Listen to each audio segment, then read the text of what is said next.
You can go on Temu right now and find things that genuinely make you question whether economics is still functioning. A watch for the price of a sandwich. A kitchen gadget for a few dollars. Phone accessories that cost less than the delivery fee you would expect somebody to charge just to bring them to your house. Then Temu gives you coupons, free shipping offers, flash sales, a wheel to spin, another discount, and somewhere between choosing a $4 lamp and being informed that apparently you have just won 17 different prizes, a very reasonable question enters your mind. How on earth does this company make money? Because normally, if I sell you something for $3, ship it halfway around the planet, advertise to you constantly, give you a coupon, and then offer you free delivery, I have not invented the future of retail. I have invented bankruptcy. But Temu isn't really built like a normal retailer. And that is the first thing you have to understand. The cheap product isn't the business model. The machine surrounding the cheap product is. Temu was launched in September 2022 by PDD Holdings, the company behind Pinduoduo, the enormous Chinese e-commerce platform. And according to PDD's own latest annual filing, Pinduoduo and Temu share essentially the same value proposition and operational model. Connect enormous numbers of shoppers with merchants, use scale and technology to make merchants more efficient, and push prices down enough to bring even more shoppers onto the platform. And that creates a completely different kind of retail business. Imagine you walk into a normal store and buy a coffee maker for $50. That coffee maker may have started at a factory, then an exporter gets involved, then perhaps an importer, then a wholesaler, then a distributor, then the retailer. At every stage, somebody has employees, warehouses, inventory risk, rent, transportation costs, and, understandably, an irritating desire to make money. So everybody adds a little bit. $5 here, $10 there, and eventually the thing that left a factory costing relatively little is sitting in front of you with a $50 price tag. Temu looked at that chain and essentially said, what if we remove as many people as possible? What if the factory gets access to the customer, not the importer, not the traditional distributor, not some enormous network of physical stores? Factory, internet, customer. That's much closer to the original Temu model. And this is where things start getting clever. Under what became known as its fully managed model, merchants were largely responsible for supplying the products, while Temu took extraordinary control over what happened after that: marketing, pricing, and much of the logistics operation. Reuters described the earlier US model this way: merchants supplied the goods, while Temu managed most of the logistics, pricing, and marketing. Think about how powerful that is. Suppose you manufacture phone chargers. You aren't particularly good at building a website. You don't understand Facebook advertising. You don't want a customer service department in California. And you'd prefer not to spend the next 6 months learning what conversion rate optimization means. Temu basically arrives and says, you make the charger, we'll find the people. Suddenly, a small manufacturer in China can potentially sell to somebody sitting on a sofa in Ohio, London, or Berlin. But there is a catch. Temu wants the price, and I mean the price. One mechanism associated with the PDD model is aggressive supplier competition, including reverse auction-style sourcing, where manufacturers compete to offer lower supply prices. Researchers examining the model describe PDD as using this competition, demand aggregation, and logistics scale to squeeze costs from the supply chain. A normal auction is, I'll pay $10, I'll pay $12, I'll pay $15. Wonderful if you're selling a painting. A reverse auction is basically the manufacturer version of a cage fight. I can supply it for $10. I'll do $9. I'll do $8.50. And somewhere in Guangdong, somebody is staring at a calculator wondering whether human beings technically need profit margins. Now multiply that across thousands upon thousands of merchants. That competition helps explain Temu's prices, but it still doesn't explain everything. Because cheap supply is useless without massive demand. And this is where Temu inherited one of Pinduoduo's most important ideas. Scale isn't simply the result of low prices. Scale helps create the low prices. PDD explains the cycle in its own filings. More buyers attract more merchants. Greater sales volume encourages those merchants to offer more competitive prices. More competitive prices attract more buyers. And around we go. Buyer, seller, Lower price, more buyers, more sellers, lower price. That is the flywheel. Amazon has a version of this. Uber has a version. Airbnb has a version. Nearly every great marketplace eventually discovers the same beautiful economic principle. Once everybody is already at your party, convincing the next person to come becomes much easier. There is only one small problem. In 2022, nobody was at Temu's party, so Temu did what any financially responsible young company would do. It apparently bought half the internet. Temu became an extraordinary advertising spender. The Wall Street Journal reported that it spent nearly $2 billion advertising on Meta's platforms in 2023, making it Meta's biggest advertiser by revenue that year, while also becoming one of Google's largest advertisers. Then there were the Super Bowl commercials telling Americans to shop like a billionaire. That seems insane until you realize what Temu was actually buying. It wasn't buying ads for a $7 pair of headphones. It was buying users for the marketplace. And there is a major difference. If I spend $30 advertising one $10 product to you and you never come back, I should probably be banned from operating a calculator. But if I spend heavily acquiring you today, and you install the app, and then buy again next week, and come back next month, and tell somebody else, and more merchants join because there are now more customers, then that original advertising expense begins looking very different. This is customer acquisition at platform scale. And Temu didn't just rely on ads to get people through the door. It designed the shopping experience to keep people moving once they were inside. Countdowns, limited offers, credits, rewards, games, spin-the-wheel mechanics, constant notifications that something somewhere is apparently about to disappear forever, unless you purchase it during the next 11 seconds. Temu often feels less like walking around Walmart and more like Walmart was redesigned by somebody who previously worked at a casino. European consumer authorities have scrutinized exactly this kind of design. In 2024, the EU's Consumer Protection Cooperation Network identified concerns including pressure-selling tactics, allegedly misleading discounts, and what it described as forced gamification involving Temu's reward wheel. And whether you love that shopping experience or find it exhausting, the business logic is easy to understand. More engagement means more opportunities to show you products. More products means more opportunities for a transaction. And transactions are where we reach perhaps the biggest misunderstanding about Temu. People often imagine Temu makes money like a normal shop.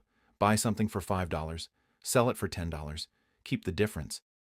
But PDD describes its core revenue model differently. The company says its revenues primarily come from transaction services and online marketing services provided to third-party merchants selling on its platforms. In 2025, those two categories were almost perfectly balanced across PDD holdings, about 50% online marketing services and 50% transaction services. So think less. Temu is one enormous shop, and more. Temu is an enormous digital marketplace standing between shoppers and manufacturers. When commerce happens, the platform can monetize the activity surrounding that commerce. And as a marketplace grows, another interesting thing happens. Traffic itself becomes valuable. If I'm one merchant among thousands selling nearly identical phone cases, I don't merely need to be on Temu. I need Temu to show my phone case. That is why marketplace businesses can eventually become extremely powerful. They don't just control the store, they control the shelf, and the shelf is an algorithm. Now, there's another reason Temu had the ability to be so aggressive. It didn't arrive in America backed by two guys, a Shopify subscription and a credit card. Its parent company is enormous. PDD Holdings reported roughly $61.8 billion in revenue for 2025. Across the entire company, not Temu alone, it spent about $17.9 billion on sales and marketing that year. And by March 2026, PDD was sitting on about $63.2 billion in cash, cash equivalents, and short-term investments. That gives you a very different ability to play the long game. You can spend heavily entering markets. You can subsidize growth initiatives. You can experiment with logistics. You can make competitors uncomfortable. And crucially, you don't necessarily need every new customer relationship to produce maximum profit on day one. But there's something we don't know. And it's important. PDD does not separately tell investors, Here is exactly how much revenue Temu produced. Here is exactly how much profit Temu made. Here is exactly how much Temu lost. The company reports the businesses together, and SEC correspondence has shown that management does not receive the main financial information broken out by Pinduoduo versus Temu in the way you might expect from separate reportable segments. So whenever you see somebody online confidently telling you, Temu loses exactly $23.47 every time Brenda in Texas orders 6 pairs of socks, maybe keep scrolling. We simply don't have Temu's standalone audited economics. But there was one enormous ingredient in the original business model that we do understand. And this ingredient was so important that when the US government changed it, Temu's American business immediately felt the shock. De minimis. Possibly the most boring phrase ever responsible for billions of dollars of shopping. Years, the United States allowed imported packages valued below $800 to enter under the de minimis exemption without the normal duties applied to larger commercial imports. That created an enormous advantage for the Temu model. Instead of importing a container of cheap products through the traditional retail system, paying the applicable duties and distributing those products from American stores, platforms could send millions of relatively low-value individual packages directly to consumers.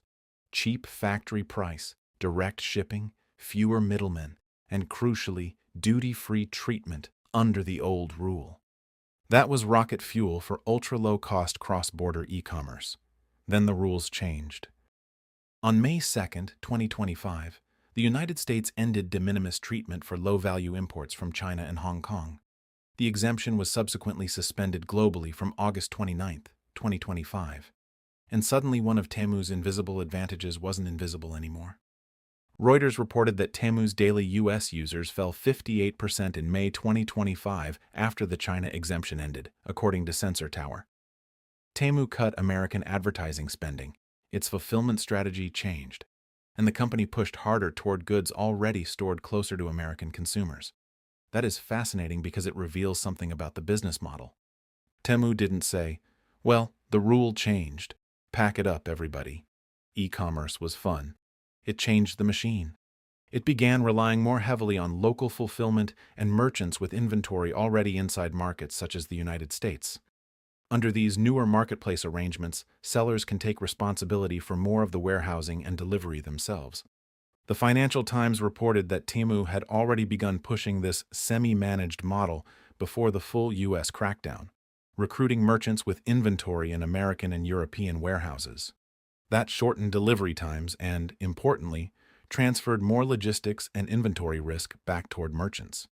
And now we arrive at what I think is the most interesting part of Temu. The real business model isn't simply sell Chinese products cheaply. The deeper model is constantly redesign the marketplace so somebody else can perform each part of retail more cheaply. Factories produce, merchants compete, algorithms decide what gets attention, logistics partners move packages. Sometimes Temu manages more of the process. Sometimes merchants manage more. The platform aggregates the customer demand sitting in the middle. And if one part becomes expensive, Temu tries to rearrange the chain. Tariffs go up, move inventory locally. Cross-border delivery becomes difficult. Recruit domestic sellers. Customers become expensive to acquire. Push retention and recommendation harder. Suppliers have similar products? Make them compete on price. It's almost less like operating a store and more like continuously solving an optimization problem. But that aggression also creates the biggest question about Temu's future, because eventually costs you removed have a habit of reappearing somewhere else. Customs enforcement costs money. Warehouses cost money. Returns cost money. Product quality controls cost money. Consumer protection costs money. And regulators increasingly want platforms to carry more responsibility for what their marketplaces sell. In May 2026, the European Commission fined Temu €200 million under the Digital Services Act, saying it had failed to adequately assess the systemic risks of illegal products being offered through its marketplace. The Commission said its investigation found serious safety problems among selected chargers and baby toys used in mystery shopping tests.